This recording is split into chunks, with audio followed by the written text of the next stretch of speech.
नमस्कार विद्वान साथियों एंड डियर स्टूडेंट। आज मैं आपके सम्मुख जो विषय वस्तु प्रस्तुत कर रहा हूं यह है केंद्रीय प्रवृत्ति की माप। अभी तक आपने सामान्य अर्थ समझा, आंकड़ों का संग्रह किया, आंकड़ों का प्रेजेंटेशन किया। अब इसमें जो आंकड़े हमने व्यवस्थित करके सारणीकृत टैबुलेट कर दिए, उनका चित्रमय प्रदर्शन भी हो गया। लेकिन गणित के सबसे पहले हम लेते हैं केंद्रीय पाठ का नाम जो है, या विषय वस्तु का नाम है केंद्रीय प्रवृत्ति की माप।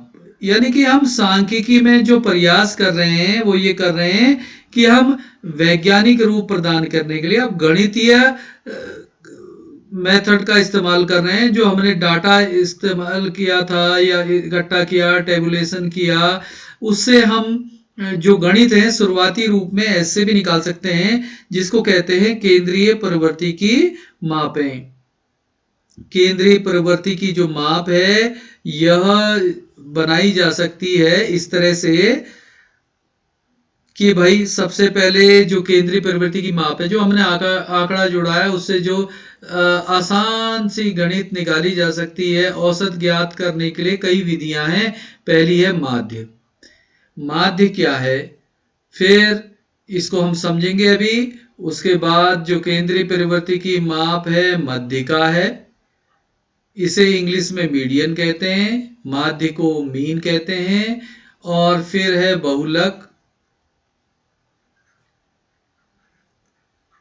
बहुलक और फिर है हरात्मक माध्य। हरात्मक मीन्स यानी कि हार्मोनिक मीन, और ये बहुलक है, इसका मतलब मोड। और साथ में ज्यामितिक माध्य। ज्यामितिक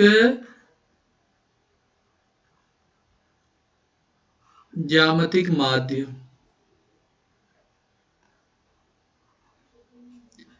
मीन, ये सभी मीन है। जैसे सबसे पहले आपका यहां पे आया माध्य। माध्य का अंग्रेजी होती है मीन। अब हम जो अपने सिलेबस में समझेंगे 11th के सिलेबस के हिसाब से माध्य, माध्यिका और बहुलक, इन तीनों चीजों के बारे में पढ़ना है। और हरात्मक माध्य और ज्यामितिक माध्य, harmonic mean and geometrical mean, ये अभी विषय वस्तु में सिलेबस में नहीं है, तो हम पढ़ेंगे माध्य। सबसे पहले पढ़ते हैं माध्य। कोई भी जो माध्य है वो क्या है, औसतन माप है। जो हमारे आंकड़े इकट्ठा हुए हैं उन, जैसे इसको भी कई तरीके से निकाला जा सकता है। उन आंकड़ों को इकट्ठा करके उनकी जितनी संख्या होती है उसे विभाजित करने में जो संख्या औसत आता है उसे माध्य कहते हैं। तो माध्य भी हम जैसे सभी चीजें माध्य, मध्यिका तो खैर हम एक ही तरीके से निकालेंगे, और बहुलक भी एक ही तरीके से। माध्य को निकालने के लिए हमारे पास क्या है, मान लिया जाए हमारे पास क्या है, व्यक्तिगत श्रेणी है। हमने आंकड़ों को कैसे रखा, व्यक्तिगत श्रेणी में। कब, जबकि हमारे पास आंकड़े बहुत कम है। आंकड़े जब कम है तो व्यक्तिगत श्रेणी में रखे जाएंगे। मान लिया 7, 8, 9, 10, 11, 12, कुछ 5, 6 तक की संख्याएं हैं और उसमें पद भी नहीं है, कुछ भी नहीं है, ये व्यक्तिगत श्रेणी हो गई। इसमें भी हम माध्य निकाल सकते हैं। तो माध्य का व्यक्तिगत श्रेणी में जो सूत्र है, संख्या मान लिया जाए इस तरह, व्यक्तिगत श्रेणी में 7 है, 5 है, और 10 है, और 8 है, और फिर 10 है, और ये 3, 4, 5 हो गई संख्या। 7, 5, 12, 22, 30, 40 हो गई। अब हमको आपसे कहे कि व्यक्तिगत श्रेणी में निकालो, तो हम इसको भी दो तरीके से निकाल सकते हैं भाई। तो हम यहाँ पे इस्तेमाल कर सकते हैं प्रत्यक्ष रीति या डायरेक्ट मेथड। प्रत्यक्ष रीति, प्रत्यक्ष रीति से हम आंकड़ा निकाल सकते हैं। और उसमें क्या होगा, सूत्र x bar equal to sigma x बटे f, या n, जो भी कहना चाहो आप, n भी कह सकते हैं, f भी कह सकते हैं, जो आपको सुविधा लगती है।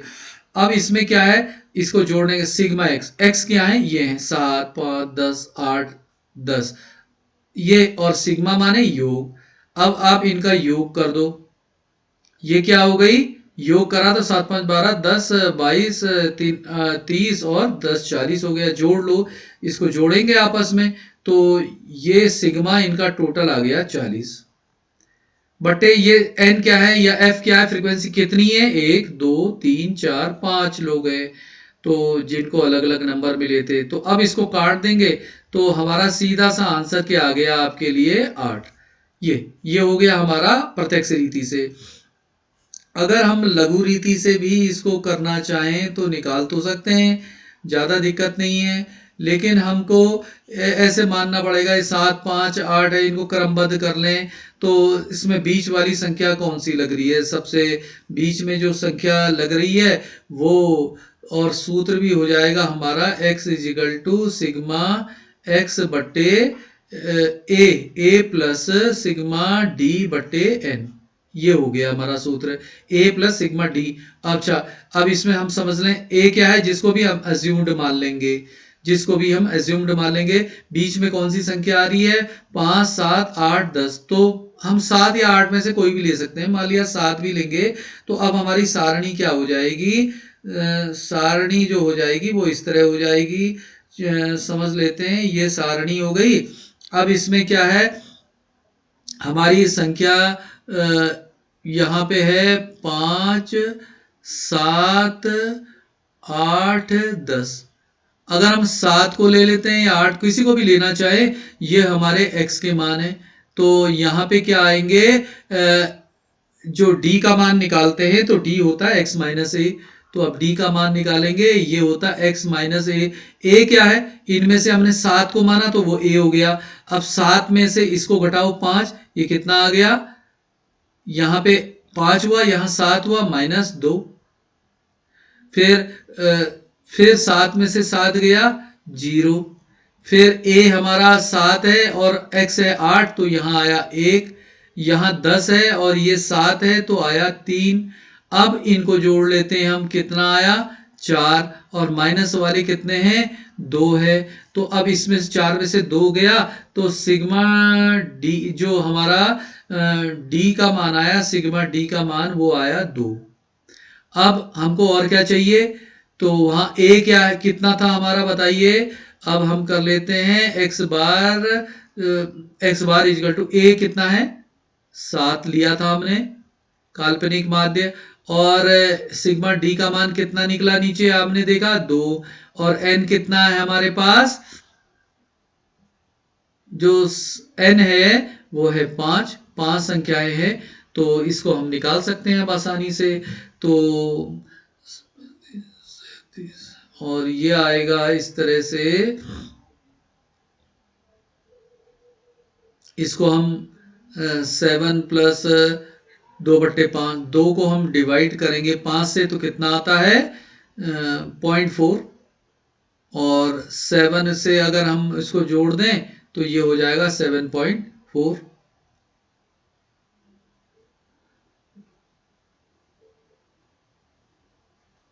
तो लगभग आंसर जोड़नी कैसे होती है,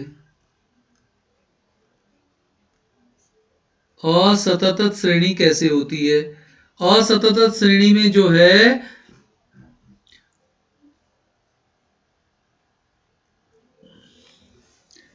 जो असतत श्रेणी है इसमें जो है सवाल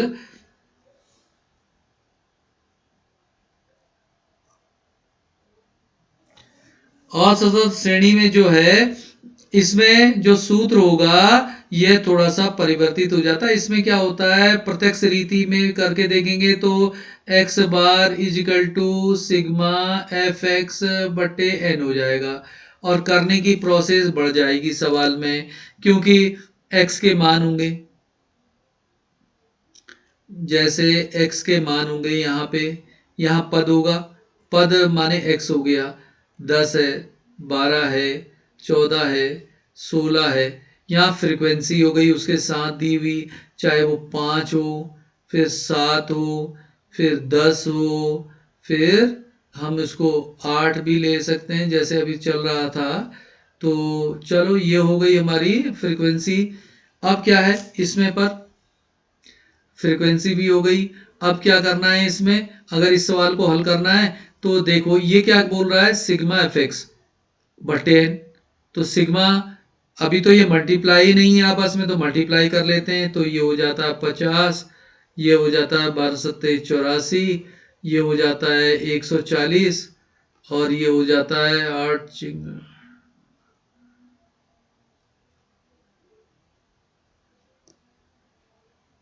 128। अब इनका टोटल कर लेते हैं, 4 8 12 1 असिल 6 8 14 4 18 20 2 असिल 302। अब ये हमारा क्या आया, ये क्योंकि हमारे ये एफ एक्स है, क्योंकि x से f को मल्टीप्लाई कर रहे हैं तो ये fx लिख सकते हैं। तो इसका जब नीचे योग करेंगे ये क्या कहलाएगा, सिग्मा fx। तो सिग्मा fx कहलाएगा। n क्या है हमारे, इसकी संख्या, फ्रीक्वेंसी देख लेते हैं, यहां से पता चल जाएगी। 12 10 22 30 हो गया, ये जो हमारा n है वो 30 है। अब हम इसको सूत्र में निकालना चाहें तो इसको हम निकाल सकते हैं। सूत्र हमारे पास है ही, X bar is equal to sigma F X. X bar निकालना है तो सिग्मा एफ एक्स का मान हम देख लेते हैं। सूत्र दोबारा लिखना है लिख लीजिए, नहीं तो 302 बट्टे 30, और इसको इससे काटेंगे तो लगभग 10 दशमलव कुछ आ जाएगा आपका आंसर, 10 दशमलव आ जाएगा यहाँ पे आंसर। तो ये इस तरह से हम क्या कर रहे हैं, इसको डिवाइड करके देख सकते हैं अगर हमको निकालना। अब अगर हमको पद विचलन रीति से निकालना है, इसी तरह से इसमें क्या होगा कि हम सबसे पहले वो जो हमको डी निकालना होता है उसका सूत्र क्या हो जाएगा, यहाँ पे पद विचलन रीति का X bar equal to A plus sigma F D बटे एन, ये हो गया। अब हम इसको इसी सवाल को करना चाहें इससे, तो x के मान हमारे लिखे हुए हैं 12 14 16 12 10 लिख लेते हैं पहले, 10 12 14 16। अब इसमें फ्रीक्वेंसी तो हम चलो आगे लिख लेंगे, अभी हमको ये सवाल करने हैं। तो इसमें हम क्या करेंगे, पहले d का मान निकालेंगे, d माने x माइनस ए। अब इसमें से हमको क्या मानना पड़ेगा, बीचों बीच क्या संख्या आ रही है, 10 है 12 है 14 16, 12 या 14 कुछ भी ले लो। तो हम 12 को लेते हैं एज्यूम्ड मीन a, और x के मान ये है 10 12 14 16 सब x है। तो a है यहाँ पे, तो यहाँ x है 10, 10 में से 10 बड़ी संख्या है, इसमें से a 12 बड़ी संख्या है, इसमें से गया तो -2, और 12 से 12 गया 0, 14 में से तो 10 है और 8 है। अब क्या है, ये हमारा एफ डी नहीं हुआ, तो क्या हुआ एफ डी, अभी निकालते हैं। एफ हमारे दिए हैं ये 5, और हमारा डी का मान है 10, तो ये हुआ -10, और एफ डी का मान फिर 7 0 जा, क्या आ गया 0, फिर 10 है 10 दूनी 20, और 8 चक्को 32, तो ये 92 की जगह कितना हुआ 2 और 52, ये हुआ हमारा 52, और ये -10 है, तो ये टोटल आया माइनस, मतलब 42, 52 में से -10 गया 42 आया। क्या आया 42, सिग्मा एफ डी। तो अब हम ये इसको 72 ना लेके कितना लिखेंगे 42। तो अब n की मान कितने हैं, 5 7 12 10 30 30 है, तो ये हमारा क्या हो जाएगा, इस तरह से 42 को 30 से डिवाइड करके देखते हैं।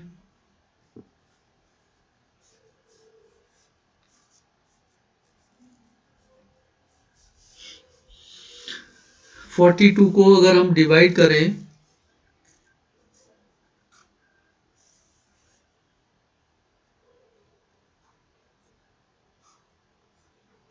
किससे, 30 से, 30 कम 30 12 एक 0 लिया तो यहाँ डेसिमल लग गया, 30 चक्को 1.4 आया। तो ये हो गया x bar is equal to 12 plus 1.4, तो इसका आंसर आया 13.4। तो ये हमारा जो आंसर है वो आया 13.4। तो इस तरह से ये हमने कुछ सवाल व्यक्तिगत हो गई, उसके बाद असतत हो गई, अब आती है हमारी सतत श्रेणी। सतत श्रेणी में भी हम देख लेते हैं सवाल कि भाई प्रत्यक्ष रीति से कैसे सवाल करने हैं और लघु रीति से कैसे करने हैं। तो प्रत्यक्ष रीति से क्या सूत्र होगा इसका, x bar is equal to sigma F X, वही रहेगा बटे n। अब इसमें यह समझना है कि हमारा f क्या है, x क्या है, और इसी तरह से लघु रीति से रहेगा x bar is equal to a plus sigma F D बटे n। अब इनको हम एक सवाल में लेके चलते हैं। अब यहाँ पे सवाल का तरीके का अंतर हो जाएगा। हम इसको लिखते हैं 0 से 10, ये हमारा वर्ग अंतराल कहलाता है, ये हमारा वर्गांतर कहलाता है। 10 से 20 वहां पद थे अभी तक असतत में, उससे पहले व्यक्तिगत में एक सीधी संख्या दी थी, और ये 10 से 20, 20 से 30, 30 से 40, 40 से 50। अब इसमें क्या है, वर्गांतर में फ्रीक्वेंसी है, चलो 2 ले ली, 5 ले ली और 15 ले ली, तो इस तरह से फिर 8 ले ली, और चाहे इसको 10 कर लो और इसको 8 कर लो। तो अब क्या है, इसका टोटल देख लेते हैं, 7, 22, 32, 8, 40 आ रहा है इसका टोटल।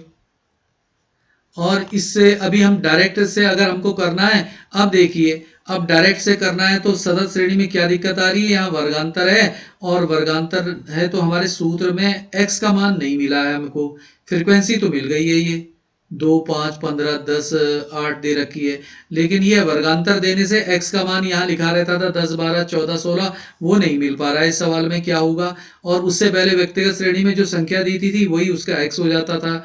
अब क्या करेंगे, हम x का मान निकालेंगे। x क्या होता है, 0 और 10 का अंतराल है, तो 0 को जो इसकी लोअर लिमिट है, सूत्र ऐसे जोड़ के कि L1 प्लस L2, मतलब L1 प्लस L2 बटे 2, मिड पॉइंट इसका निकल जाएगा, तो 0 प्लस 10 बटे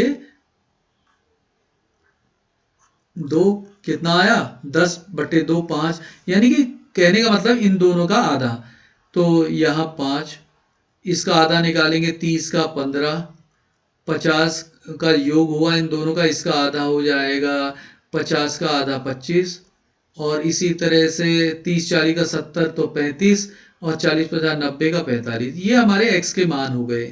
तो अब जो वर्गांतर दिया रहता है वो तो बिल्कुल ऐसे सीधी रेखा में बना के देते हैं वहां पे, और इस तरह से सारणी बनानी पड़ती है बढ़िया ढंग से साफ सुथरी कॉपी में।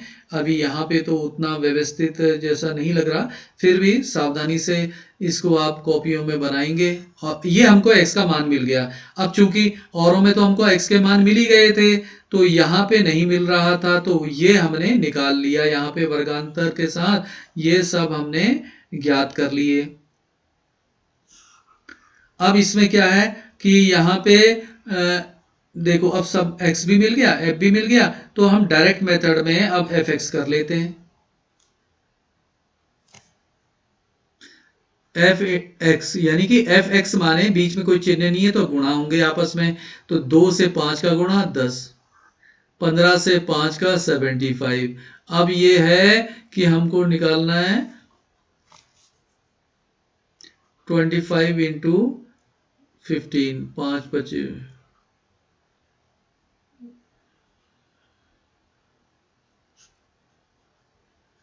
375,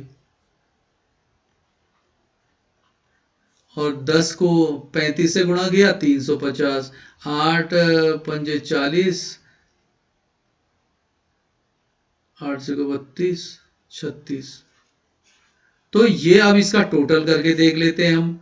इसका टोटल आया 5 10, 1 कैरी, 2 9, 21 27,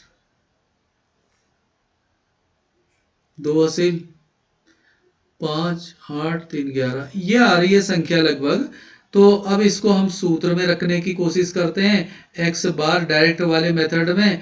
तो ये सिग्मा एफ एक्स का मान ये है, सिग्मा एफ एक्स का मान 1170 आया, 1170 बट्टे 40। अब हम 1170 को डिवाइड करेंगे भाई, 1170 को डिवाइड करेंगे 40 से, तो 2 में संख्या में जाएगा नहीं, 3 लेते हैं, 40 3 120 होता है, 2 से गया।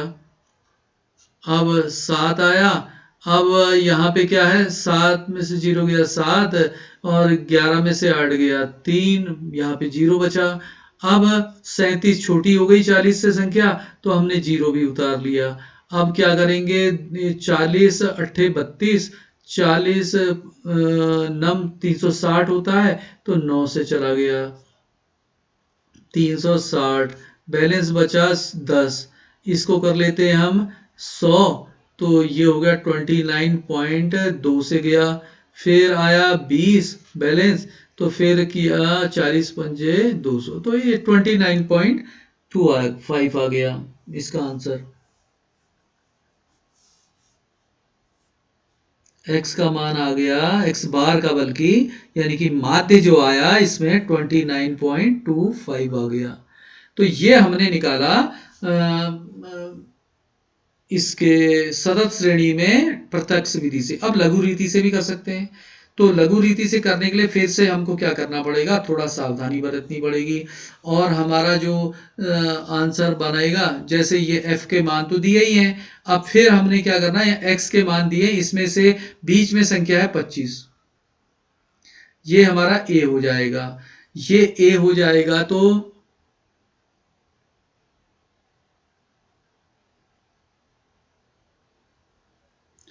ये a हो गया, ये a है। तो अब क्या है, f दिया हुआ है, इसी सवाल में करके देख लेते हैं नई तालिका बनाने के बजाय।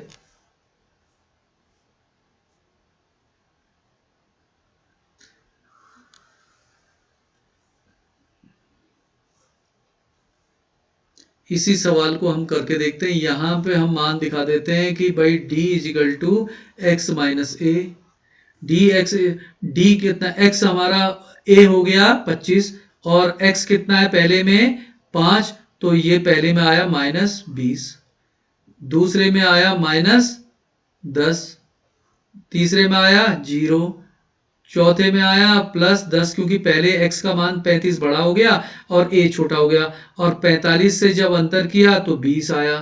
तो अब ये प्लस माइनस प्लस कट गए आपस में, माइनस कट गए, यानी कि माइनस और -30 हो रहा, +30 हो रहा है। इसका मान यानी कि सिग्मा डी का अगर निकालना चाहें तो 0 आएगा, लेकिन हमको ये मान नहीं चाहिए, बल्कि क्या चाहिए, यहां निकाल लेते हैं। ये ओवरलैपिंग तो हो ही रही है, लेकिन हम संख्या दिख जानी चाहिए।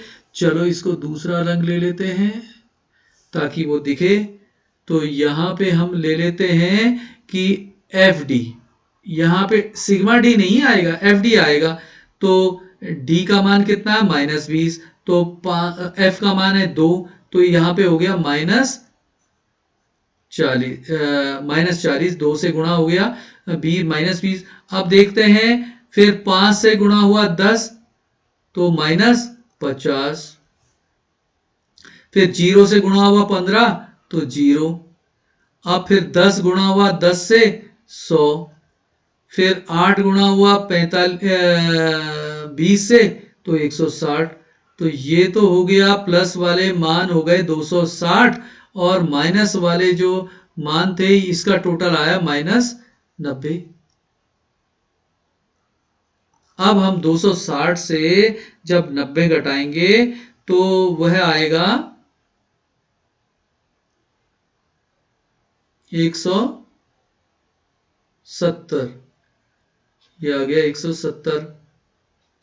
तो अब हम रखते हैं सूत्र में इसके कि भाई x bar equal to a plus sigma F D बटे n होता है।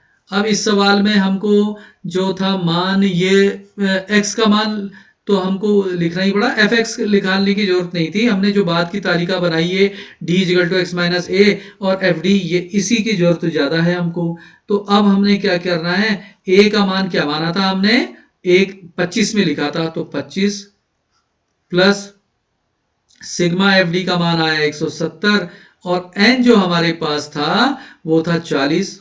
अब 40 से इसको डिवाइड करते हैं 170 को, तो हमको क्या मिलता है देखते हैं।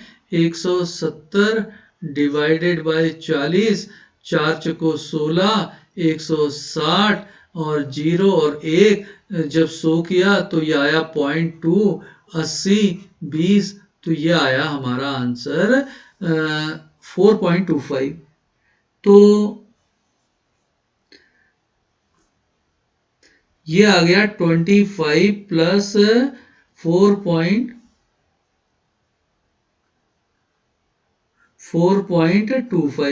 तो आंसर कितना आया इस विधि से भी 20,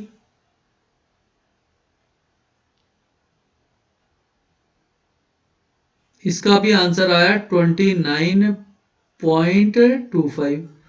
और इससे पहले जो हमने ये विधि से किया था इससे भी आंसर 29.25 आया था, डायरेक्ट मेथड से भी। तो दोनों मेथडों से आंसर हमारा सेम आया है। तो अब हम क्या करते हैं, अब हम जो नेक्स्ट चीज पढ़ते हैं मध्यिका के बारे में। व्यक्तिगत श्रेणी में कैसे बनेगा मध्यिका, मध्यिका को हल कर रहे हैं हम। किसको कर रहे हैं, मध्यिका, यानी कि इसको इंग्लिश में कहते हैं, ये जो हमारा ये था ये कहलाता है मीन। मीन के लिए आता है x, इसके लिए आता है x बार। अब मध्यिका है, मध्यिका के लिए सिंबल लिखते हैं मीडियन और सिंबल है md। तो अब सबसे पहले देखते हैं मध्यिका का व्यक्तिगत श्रेणी में। व्यक्तिगत श्रेणी, ये अब व्यक्तिगत श्रेणी में क्या है कि भाई सीधा सा जो है median is equal to size of n plus 1 बटे 2 साइज ऑफ आइटम, ये सूत्र हो गया। वो size of n plus 1 upon 2 item लिखा है आगे। तो अब मान लिया जाए संख्याएं दी हैं, 7 है, 8 है, 5 है, 10 है, तो ये हो गई हमारी 4 संख्याएं। तो मान लिया जाए 5 ले लेते हैं, 10 और ले लेते हैं। अब क्या है, इनको हमको क्रमबद्ध तरीके से लगाना पड़ेगा। सबसे पहले 5, फिर 7, फिर 8, फिर 10, फिर 10। अब इनको क्रम से लगा लिया व्यक्तिगत श्रेणी में। अभी आसानी चल रहा है सवाल। अब जो हमारा ऊपर था n प्लस 1 बट्टे 2, इतना तो हम कर ही लेते हैं। अब ये क्या है, n प्लस 1 है और n कितने हैं, 1 2 3 4 5 हैं। तो 5 में 1 जोड़ेंगे और 2 से डिवाइड कर देंगे, इसको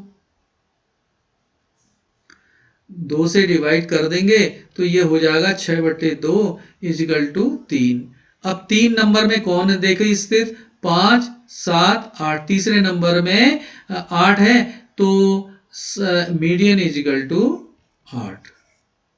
तो ये हमारा एक तरीका था व्यक्तिगत श्रेणी को करने का। अब इसका देखते हैं हम कि इसको हम यहां पे किस तरह से कर पाएंगे।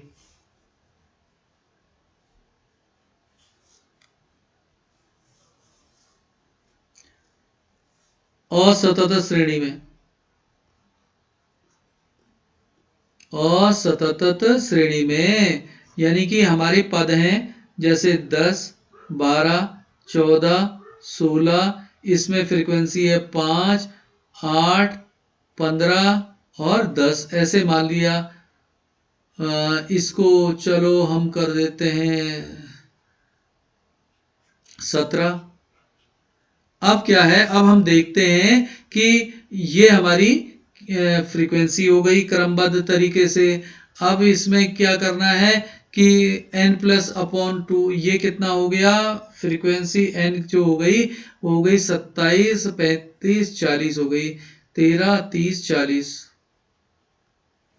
अब इसमें एक और चीज करनी पड़ेगी कि हमको संचयी आवृत्ति भी लेनी पड़ेगी असतत श्रेणी के लिए। सबसे बड़ी बात है कि यहाँ संचयी आवृत्ति, ये तो फ्रीक्वेंसी है, अब यहाँ क्युमुलेटिव फ्रीक्वेंसी भी लेनी पड़ेगी। ये x के मान है। अब 5 है, सबसे पहले ये 5 है फ्रीक्वेंसी, तो क्युमुलेटिव फ्रीक्वेंसी भी 5 है। और फिर यहाँ पे 12 साइज लेने वाले 8 हो गए। 10 साइज का कोई कपड़ा खरीद रहा है, 5 जने खरीद रहे हैं, 12 साइज के 8 जने खरीदते हैं, तो खरीदने वाले अब टोटल हो गए, क्युमुलेटिव हो गए 13। अच्छा, इस स्टेप में 14 के 17 ले रहे हैं, तो 13 और 17 30, यहाँ तक 30 जने हो गए और टोटल जने हो गए 40। ये हो गया एन भी कहलाता है, या इसको हम कह सकते हैं एफ। तो सिग्मा एफ कहो या एन कहो, जो भी आप लिखना चाहें इनमें से एक लिख सकते हैं। अब क्या हुआ, हम देखते हैं कि सबसे पहले 40 को ले लेते हैं। 40 प्लस 1 बटे n, मतलब यह आ गया 2। तो इसको हम करते हैं 41 बटे 2, तो ये आ गया 20 है, 41 20.5।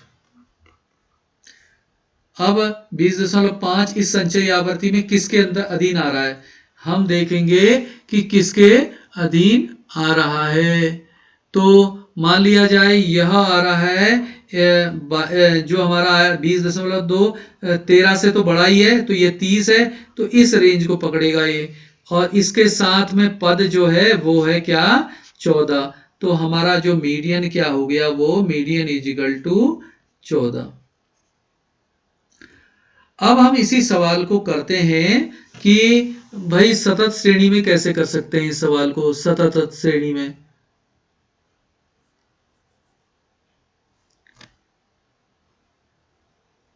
सतत श्रेणी में कैसे कर सकते हैं इसको, मध्यिका के सवाल को हम सतत श्रेणी में कैसे कर सकते हैं। तो वही ले लेते हैं हम, लगभग 0 से 10, ये वर्गांतर कहलाएगा। 0 से 10,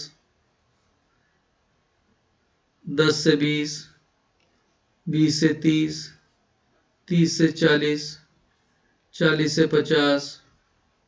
अब यहां हमने लाइन कह दी, फ्रीक्वेंसी फिर से वही ले ली जो हम लेते हैं, 5, 8, 10, 17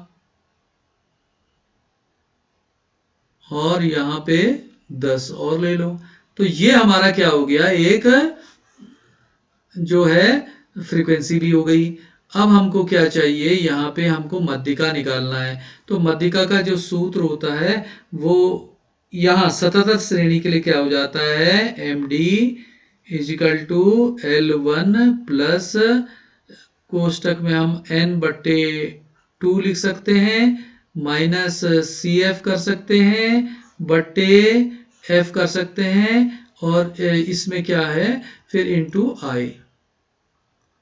तो यहाँ पे वर्गांतर जो है, यहाँ पे देखते हैं L1 कितना मिलेगा हमको सबसे पहले।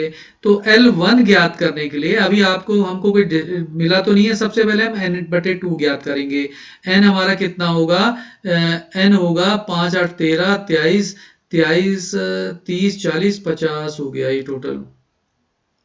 13, 23, 30, 40, 50, ये टोटल हमारा n जो है ये 50 है। तो 50 को 2 से डिवाइड करेंगे, 25। तो यहाँ पे भी इसकी क्या निकालनी है, हमने क्युमुलेटिव फ्रीक्वेंसी निकालनी है सबसे पहले यहाँ पे तालिका में। तो ये 5, 8, 13, 23 और 23, 30 और 40 और ये आ गया हमारा 50।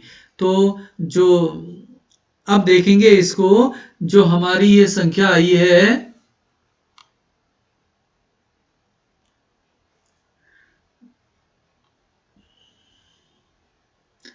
जो संख्या आई है वो है 25। 25 किसके अंदर आएगा, 23 तो छोटी रह गई, तो आएगा वो इसके अंतर्गत।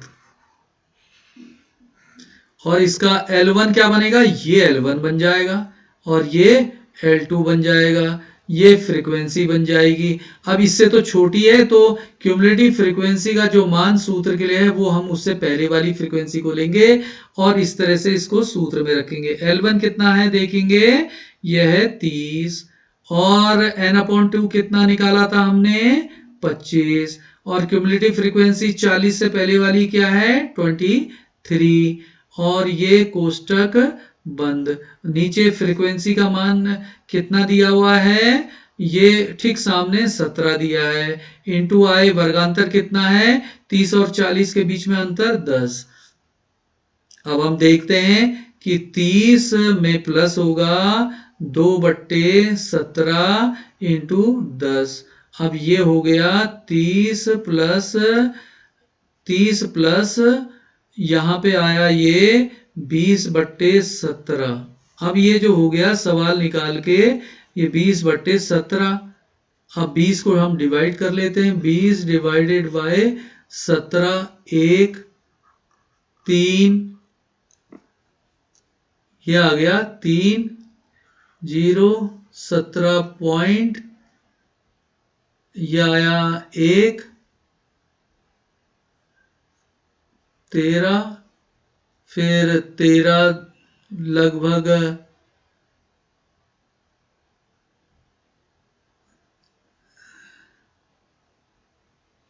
17, 17, 85,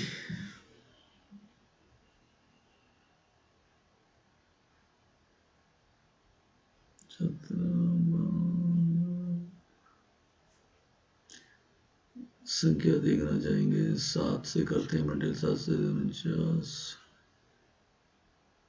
11, 119 अभी भी, हाँ तो ये जाएगा 7 से 1.17।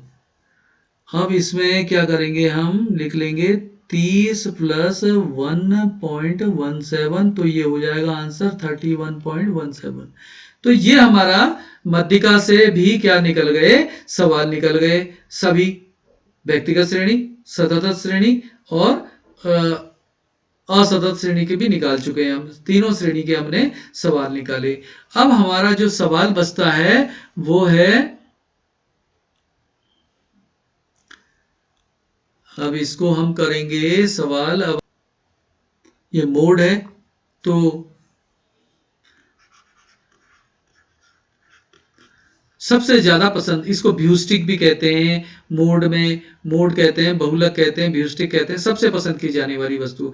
अब मान लिया जाए व्यक्तिगत श्रेणी में अगर हमको सवाल करना है तो मान लिया जाए 2 है, 7 है, 2 है, 5 है, 7 है, 2 है, 1 है, 9 है, 2 है, 7 है, 5 है, 1 है और इस तरह 9 है। अब आपको इतनी ज्यादा संख्या नहीं भी दी होगी या जितनी भी दी होगी, अब इसको क्रमबद्ध रूप में दिया हुआ है। अब आप इसमें देख के बता सकते हैं सीधे, क्रमबद्ध करना है ना कुछ करना है। सबसे ज्यादा कौन आया है, 1 2 3 4 1 2 3 4 दफे 2 आया है, 7 3 दफे आया है, 5 तो 2 हमारी क्या हो गई, बहुलक हो गई इसमें। अब इस सवाल को हम लेते हैं कि असतत श्रेणी में करते हैं। इस सवाल को असतत श्रेणी में कैसे करेंगे, असतत श्रेणी में कैसे करेंगे। असतत और सतत एक ही तरह से मान लेते हैं, लेकिन यहां से प्रेजेंटेशन जैसे पद है 10, 12, 14, 16, 18 और आवृत्ति जैसे बढ़ी होती है बिल्कुल विभाजित होके, जैसे 2, 5, 15, 7, 4। अब इसमें क्या है कि आवृत्ति ये हो गई। अब सबसे ज्यादा जैसे 10 नंबर की कमीजें हैं तो 2 जने ले रहे हैं, 12 नंबर की कमीज 5 जने ले रहे हैं और 14 नंबर की 15 जने खरीद रहे हैं, 16 नंबर की 7 जने खरीद रहे हैं, तो 18 नंबर की 4 ही जने खरीद रहे हैं। तो आप ही बताइए कि सबसे ज्यादा पसंद की जाने वाली चीज क्या है। तो सबसे ज्यादा जो खरीदी जा रही है वो चीज है 14 नंबर की कमीज जो 15 जने खरीद रहे हैं, तो हमारा मोड हो गया 14 साइज की कमीज। तो मोड इजिकल टू असतत श्रेणी में भी क्या आ गया, देखते ही हमने बता दिया। कभी कभी क्या आती है, दिक्कत आ जाती है, तो चाहे वह सतत श्रेणी हो या असतत श्रेणी हो, सतत या असतत में एक जैसा ही होता है। ये फिर हम इसको बनाते हैं, मान लिया ये 15 है और नीचे भी 15 ही होता, मान लिया जाए ये 15 होता, तो हम किसको बताते कि 15 जने इसको भी खरीदें, इसको भी तो इसके लिए हमको एक विधि करनी पड़ती है। सबसे पहले जो फ्रीक्वेंसी दी रहती है ये, इसमें सबसे बड़ा क्या है, ये भी 15 है, ये भी 15 है, इसमें से एक नंबर इसको दे देंगे, एक नंबर इसको दे देंगे। अब क्या करेंगे आगे, अब बनाएंगे दो के जोड़े शुरू में, ये जैसे 2 और 5 है ये आवर्तियों का, और दूसरी 15 और 7 है, तीसरे के लिए कोई जोड़ा नहीं बन रहा, तो इसका टोटल आया 7। और यहाँ पे क्या है, दो के जोड़े बनाए हम शुरू से दो के जोड़े, शुरू से दो के जोड़े बनाए, दो आवृत्ति मतलब शुरू से दो फ्रीक्वेंसी के जोड़े लगातार शुरू से ही बना लिए, 2 और 5 ले लिया, 15 और 7 ले लिया, इसका टोटल 22 आया। तो किस किस को मिला नंबर, एक जो जिनको मिला के सब ज्यादा 22 आया, तो एक फिर से इसको भी मिल गया और इसको भी मिल गया। अब तीसरा लेते हैं, शुरू से एक छोड़कर दो के जोड़े, शुरू से एक छोड़कर दो के जोड़े, तो हमने 2 को छोड़ दिया, लिया 5 और 15, और यहां लिया 7 और 5 4 11, ये 11 हुआ, ये 22 हुआ। तो किस किस को मिल गया यहां नंबर, 5 और 15, यानी कि ये जो ऊपर वाला 15 है इसको अभी तक एक ज्यादा मिल चुका है। फिर लेते हैं हम 3 के जोड़े, यहां 3 का जोड़ा, शुरू से जो 3 है उनको ले ले, 2 5 15, और नीचे वाले का बन नहीं पाएगा, तो ऊपर के 3 नंबर मिल गए, एक ऊपर, एक फिर 5 और एक 15, 15 के 4 हो गए, नीचे वाले 15 के अभी 2 ही है। तो फिर एक छोड़कर 3 के जोड़े, एक छोड़कर 3 के जोड़े, यहाँ पे 3 का जोड़ा बनाया था ना फ्रीक्वेंसी का, अब फ्रीक्वेंसी के एक छोड़कर 3 के जोड़े, एक छोड़कर 3 के जोड़े, 2 को छोड़ दिया, 5 15 और फिर 15, तो अब सबको मिल गए, अभी 2 का अंतर बचा ही हुआ है। और अब क्या है, 2 छोड़कर 3 के जोड़े, फ्रीक्वेंसी के 2 छोड़कर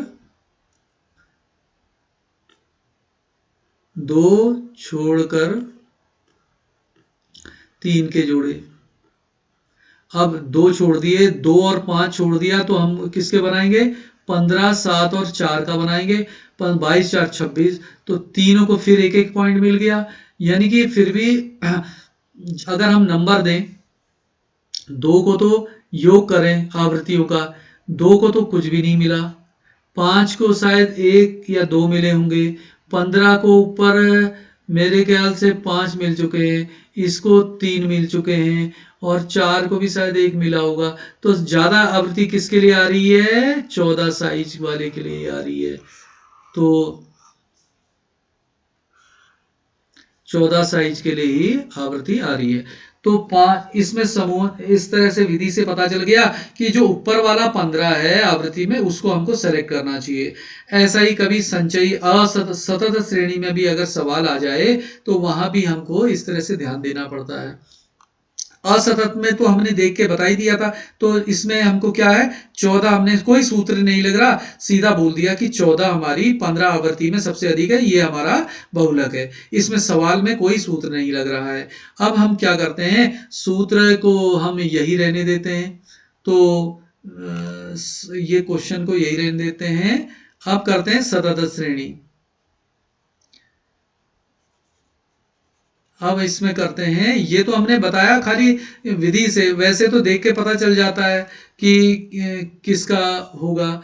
अब क्या है, अब हम सवाल करते हैं, यही सवाल ले लेते हैं, या अब हम करेंगे कि सतत श्रेणी के लिए बहुलक में प्रश्न, अब करेंगे सतत श्रेणी में। सतत श्रेणी में हर सवाल हर जो भी चीज पढ़ी हमने तीनों श्रेणियों में पढ़ी।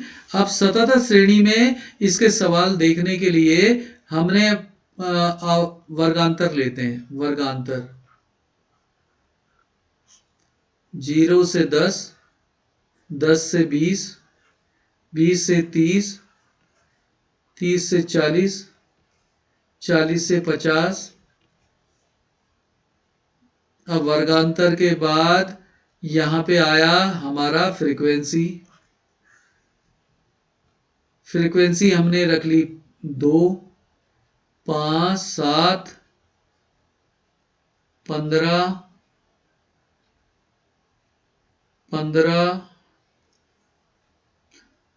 10 और 8। तो यह जो है 7, 15, 22, 22, 30, 40, 40 आ गया इसका योग।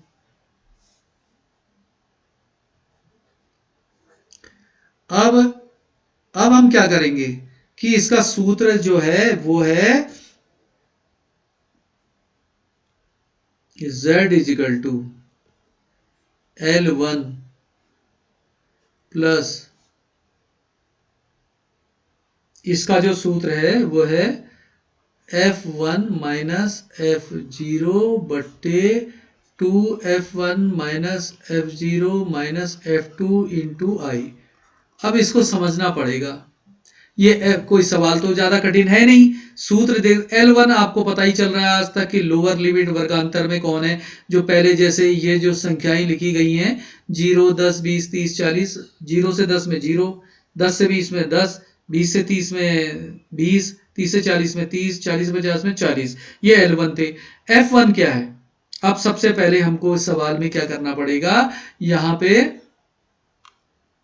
क्यूमुलेटिव फ्रीक्वेंसी लेनी पड़ेगी। इसमें भी जैसे हमने पिछले सवालों में की थी क्यूमुलेटिव फ्रीक्वेंसी, तो क्यूमुलेटिव फ्रीक्वेंसी देखते हैं 2, 7, 22, 32 और 40। अब इसमें क्या है कि भाई फ्रीक्वेंसी सबसे बड़ा पद जो है वो तो हमारा आ रहा है ये 15 वाला ही। तो हमने इसमें वो नहीं बनाएंगे चार्ट जो अभी हमने बना के देखा था, क्योंकि ये 15 काफी अंतर दिखा रहा है। 2, 5, 10, 8 सबसे बड़ी संख्या दिख रही है। तो हमारा जो L1 है वह कितना आ गया, हमारा आ गया 20। तो F1 कितना है, ये हमारा जो है 15, ये F1 कहलाता है। और इससे पहली वाली संख्या F0 कहलाती है, उससे बाद वाली F2 कहलाती है। ये संचय आवृत्ति की भी उतनी जरूरत नहीं दिख रही है अभी। तो अब क्या है, यहाँ पे हमारा F1 का मान जो है वो आ गया है, F1 कितना है 15, और उसको घटाना है F0 यानी कि 5 से। नीचे 2F1 है, 2 गुणा F1 15 है, माइनस F0 जो है वो 5 है, और फिर साथ में घटाना है F2 भी 10 इंटू आई। 10 का अंतराल 0, 20 से 30 का अंतराल 10 है। तो अब हम सूत्र में हमने जब सवाल रख दिया तो 20 प्लस 15 में से 5 गए 10 बट्टे यहां 30 माइनस 15, 30 में से 5 गया 25 और फिर 10 गया 15 इंटू 10। तो ये आ गया 100 बट्टे 20 प्लस 100 बट्टे 15। 100 को हम डिवाइड करेंगे 15 से, 15 छिंग 90, फिर 6.6 आ गया ये। तो ये जो आंसर है ये जो है ये हो गया 20 प्लस 6.6, ये हो गया आंसर 26.6। तो इस तरह से हमने केंद्रीय प्रवृत्ति की सभी मापें ज्ञात की, माध्य, मध्यिका, बहुलक। और ये हरात्मक ज्योमेट्री मीन्स थोड़ी बड़ी कक्षाओं के उसमें पढ़ाए जाते हैं, तो हैं तो आसान, लेकिन अभी आपको जो फोकस करना है माध्य मध्य का बहुलक में ही करना है। और इसको विभिन्न रीतियों से, अभी हमने पद विचलन रीति ज्ञात नहीं की है किसी की भी, क्योंकि जो करना चाहे तो कई थोड़ा सरल तो हो जाता है, और लेकिन सूत्रों में भी ज़्यादा परिवर्तन नहीं आता, इसलिए अभी फिलहाल 2 सूत्र ही हम समझते हैं। और आपने